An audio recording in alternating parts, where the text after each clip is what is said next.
struktur wajah. Kalau ternyata foto itu bukan wajahnya Pak Jokowi, gimana dong? Ayo, kalau ternyata berarti palsu dong. Bahwa kalau skripsimu abal-abal, berarti juga ijazahmu abal-abal. Kalau misalnya ijazahnya ini asli, ternyata bisa dibuktikan juga bahwa skripsinya palsu, ya tetap ada pemalsuan di situ.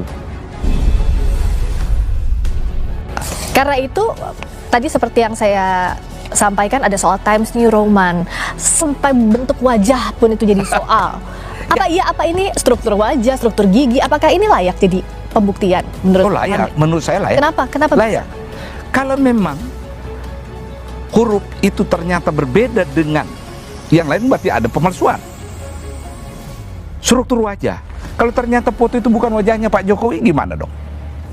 Ayo, kalau ternyata berarti palsu dong. Jadi memang kelihatan sepele, remeh-temeh, tapi sangat fundamental menentukan ya apa benar itu palsu atau salah. Tapi tampaknya Pak Jokowi juga pede. Orang dilaporkannya juga undang-undang ITE. Artinya sudah menyasar poin-poin itu juga pasti, ya, Prof. Hamid. Ya biarkanlah kita masuk ke ranah hukum. Bagus, supaya kita lihat hasilnya apa. Nah, tanggapannya Prof. Hamid nggak cuma soal ijazah, skripsi juga dibilang abal-abal kan? Dia kaitkan bahwa kalau skripsi kamu abal-abal, meskipun menurut saya itu dua hal yang berbeda ya, otomatis berarti ijazahnya palsu. Itu cara berpikir dia. Kalau saya berbeda, skripsi itu satu hal, ijazah itu hal lain.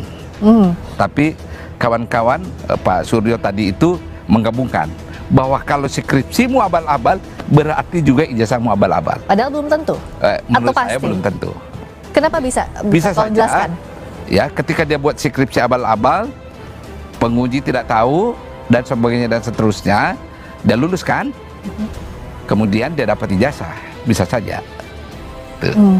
Nah sekarang yang kita fokus ini, yang masuk ke ranah hukum kan adalah ijazah, yang ditengarai bahwa itu tidak asli. Jadi artinya itu dua hal yang berbeda kalau bicara soal skripsi dan ijazah. Ya. Karena tadi yang dipersoalkan, mereka ini menggunakan dalil skripsi sebagai alat pendukung atas keyakinan mereka bahwa ijazah itu palsu. Oh, sebagai syarat kelulusan artinya begitu ya? Padahal belum tentu. Ya. Karena di skripsi tahun yang sama, tanda tangan dosennya juga beda, lalu juga tidak ada lembar pengesahan, maka itu dikatakan skripsinya palsu. Nah, ijazahnya pun demikian. Kalau misalnya ijazahnya ini asli, ternyata bisa dibuktikan juga bahwa skripsinya palsu, ya tetap ada pemalsuan di situ. Skripsi itu kan tetap pemalsuan. Sama dengan kasus yang di UI kemarin itu, tesis doktor kan, seorang pejabat. Ya, tapi pada saat dilaporkan ke polisi, artinya skripsi tidak perlu dibuktikan, karena kan yang jadi soal, yang dilaporkan adalah soal ijazahnya, bukan soal skripsinya. Ya, jadi itu hanya alat pendukung untuk memperkuat alibinya bahwa ijazah ini bermasalah. Jadi dia semacam alat mendukung kepercayaan mereka bahwa ijazah itu palsu. Nah, kalau di sini Prof. Hamid melihatnya bagaimana posisi UGM? Karena UGM sudah ada klarifikasinya juga, mengatakan bahwa ijazahnya asli, tapi publik masih ragu, apalagi yang kurang. Gini cara berpikirnya. Kenapa ada keraguan itu? Sekali lagi cara berpikir orang bahwa UGM itu, rektor UGM itu memihak ke Pak Jokowi. Itu cara berpikir orang ya. Kedua, Pratikno orang yang selalu membela Jokowi dan menjadi operator segala masalah yang berkaitan Jokowi. Ya, Anda sendiri tahu kan, adalah Pratikno, mantan rektor UGM. Sehingga orang menarik kesimpulan, terutama yang pro tudingan bahwa ijazah itu palsu, bahwa UGM mengikuti irama gendang keinginan Pak Jokowi, menyatakan ijazahnya asli. Itu cara berpikir dengan cara menghubung-hubungkan antara fakta yang saya kemukakan tadi. Oke, tapi kalau kita challenge lagi, kan yang mengeluarkan ijazahnya dan ijazah yang dipersoalkan adalah Universitas Gadjah Mada. Jadi yang berhak mengatakan, misalnya salah satunya adalah UGM itu, untuk menentukan itu asli atau palsu, betul diterbitkan atau tidak. Tetapi sekali lagi, kawan-kawan yang menuntut ini kan ada dalilnya juga kan, melihat kejanggalan-kejanggalan.